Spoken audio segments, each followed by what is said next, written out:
December 30th, 1916. The palace of Princess Irina Yusupova Romanov, niece of Tsar Nicholas II, in St. Petersburg, the capital of Tsarist Russia. Irina's husband, Prince Felix, is about to assassinate Rasputin, one of the most dangerous men the world has ever seen, the man who has manipulated the Romanovs, who have ruled Russia for 300 years, and perhaps changed the fate of the world.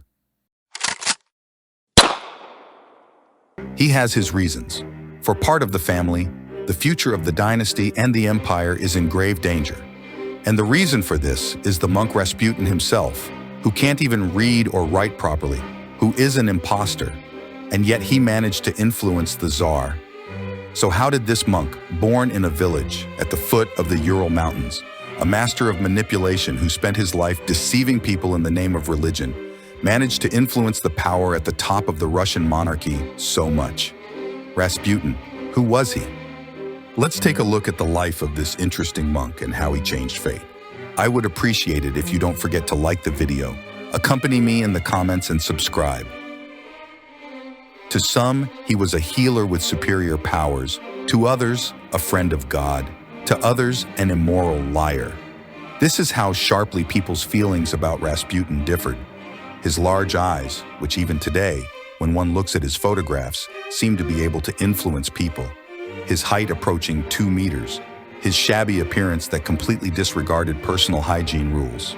His excessive fondness for wine, and his heresy, which believed that the more women he had, the more he could be cleansed of his sins, and dictated this to those around him. These are the first things to mention when talking about Rasputin.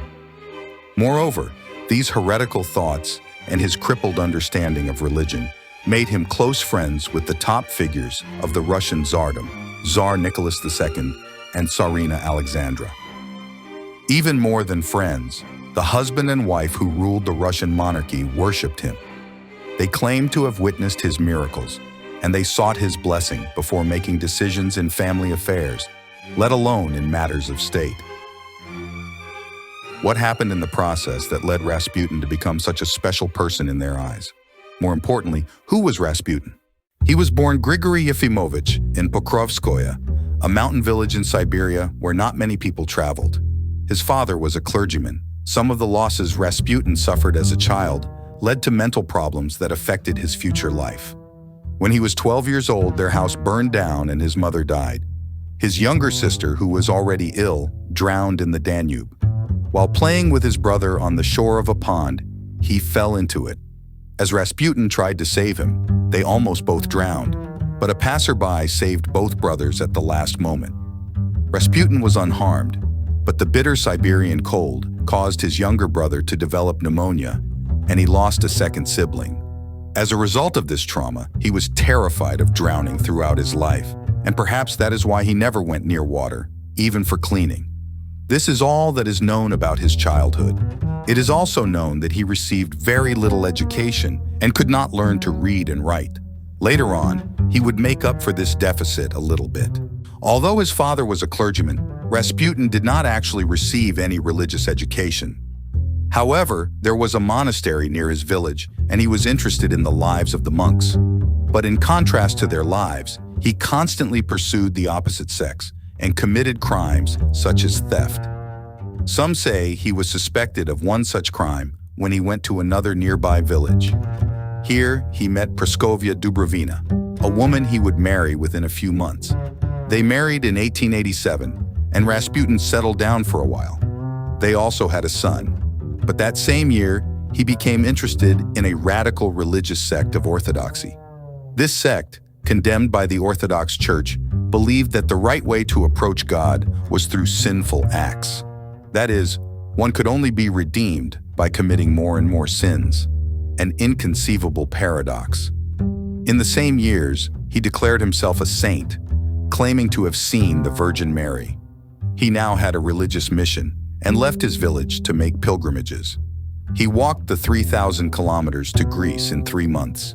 He lived on alms and stayed in churches along the way. On his way back, he also stopped in Jerusalem. He now claimed to be a holy preacher. When he returned to his hometown a few years later, he had a following of followers, mostly relatives. He claimed to heal the sick, preached and prophesied in an enthusiastic and charismatic manner. He became known almost everywhere in Siberia. Soon his fame would spread beyond its borders. When he arrived in St. Petersburg, then Petrograd, the heart of Tsarist Russia, he was accepted by religious circles. The fact that he was accepted by the Russian aristocratic class, I don't know whether it was luck or people's indifference, but the fact that the Russian elite, who were bored with their monotonous lives, were very interested in spiritual and mystical subjects at that time, had a great share in this.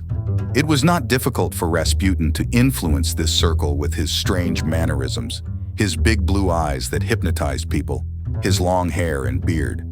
Very soon the Russian elite would not stop, and he would also get close to the Tsar and the Tsarina at the top of the Russian monarchy.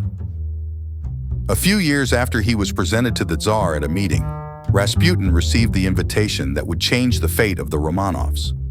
He was summoned to the palace urgently. Nicholas II, the last representative of the Romanovs, the last Tsar of the Russian monarchy, and his wife, Tsarina Alexandra. She was the granddaughter of the great Queen of England, Victoria. She was never very well accepted in Russia because of her origins, especially when she couldn't give Nicholas an heir for a long time. After 4 daughters, they finally had a son, but he had a congenital disease, a disease that can be controlled today, but in those days could have been fatal. Alexei, the heir of the Romanovs, suffered from hemophilia. In other words, his blood would not clot even with the slightest injury, and he was in danger of dying from blood loss. Doctors could not find a cure. When the boy was 4 years old, he fell off his horse. The bleeding would not stop, and the doctors could do nothing. At this stage, Rasputin's healing came to mind. As a last resort, he was urgently summoned to the palace. Rasputin, of course, seized the opportunity. He immediately came to the palace, sat by little Alexei's bedside, and began to pray. He touched the boy's face, murmured something, and prayed ecstatically. How he managed it is a mystery to this day, but Alexei stopped bleeding. He was out of danger of dying. Perhaps his hypnotic ability had something to do with it. Whatever the reason, the doors of the family's palace and the doors of their hearts were now wide open. Their gratitude for Rasputin would make him one of their family. Rasputin also bonded with the other children of the family, becoming the Tsar's advisor and the Tsarina's confidant. Whenever little Alexei was ill, even if he fell and his knee bled, he was rushed to Rasputin. Of course, this success made Rasputin even more famous. His followers multiplied. His every move was interpreted as a sign of holiness. They began to believe that even his insatiable sexual hunger was due to his sainthood. Russian aristocratic women, mostly married, began to gather around Rasputin. They listened to his sermons, drank wine with him, and donated large sums of money to be with him. They decided that Rasputin should live there, rather than be summoned to the palace every time Alexei took a turn for the worse. The Russian people were like a boiling cauldron. Everyone was whispering that the Tsarina was having an affair with Rasputin, and that they were having an affair. Nicholas naturally became disturbed by these rumors. In order to get away and silence people, he took the Tsarina and Alexei with him on a trip to Poland. But Alexei fell ill there too. He almost died. A telegram was immediately sent to Rasputin, but it was impossible for him to reach him. But Rasputin sent a telegram. He wrote that God had seen their tears and prayers, that the child would not die, but that they should not allow the doctors to interfere with him. Rasputin did as Rasputin said, and the child recovered again. Now they began to believe that Rasputin could heal people even from a distance, and they became completely dependent on him. They began to regard him as a saint and never let him leave their side, no matter what anyone said. During this period, Rasputin, who had secured his position, made an interesting prophecy, and the field was completely left to him. The First World War had broken out. The Russian armies were entering the war. Rasputin's prophecy was as follows. If Nikolai went to the front as the commander-in-chief of the armies, the war would be won. Otherwise, it would be lost. Of course, Nicholas took the prophecy of this man, whose every word he trusted, seriously, and decided to lead the army himself. He also authorized Tsarina Alexandra to manage state affairs. Guess who was closest to the Tsarina during this period? Rasputin, of course. He appointed whoever he wanted, banished whoever he wanted to the depths of Siberia, took bribes and continued his heresies at full speed. Rasputin now had enemies not only in the Romanov family, but all over the country. Everyone began to bear him a grudge. In 1914, he was assassinated for the first time in front of his house. A woman named Guseva stabbed Rasputin in the stomach. She said she had seen in the newspapers that he was a false messiah, and that's why she wanted to kill him.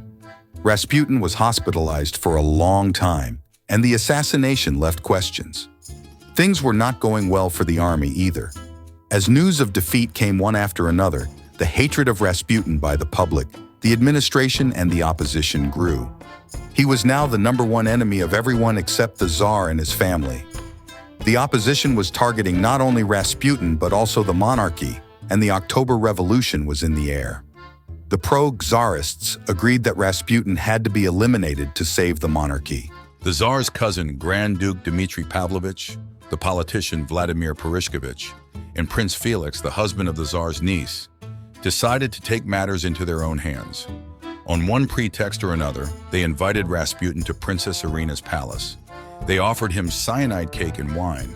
They expected him to die instantly and let them off the hook. But after eating and drinking, Rasputin did not change a bit. That's when Prince Felix, not knowing what to do, shot him at close range. The bullet hit him in the chest and Rasputin collapsed. According to Felix Yusupov's account years later, he then went to his friends who were waiting for good news. After a while, he returned to Rasputin to make sure he was dead, but Rasputin suddenly got up and attacked Felix. Then he ran out into the snowy garden of the palace. The assassins followed him, and Pushkevich shot him once more in the back. Rasputin collapsed again. They wrapped Rasputin's body in a rug and threw it across the Bolshov-Petrovsky Bridge into the frozen Little Nevka River. The next day, his body was found. Doctors who performed an autopsy found that he had died not from bullets, but from drowning. The death he had feared most since childhood had happened to him. Ironically, 2 months after Rasputin was murdered, the October Revolution took place. The Romanovs' rule came to an end. First, they were put under house arrest. In the following year, Tsar Nicholas II, Tsarina Alexandra, their 4 daughters, and their son Alexei were executed by firing squad by the Bolsheviks in Yekaterinburg. Those who killed Rasputin were only exiled, even though they were members of the dynasty. In conclusion, Rasputin was one of the greatest frauds of his time. He influenced not only a family, but a whole country, and practiced all his sexual perversions with his crippled understanding of religion. The Russian Revolution was bound to happen, but Rasputin himself was the main reason why the Russian people hated the Romanovs so much.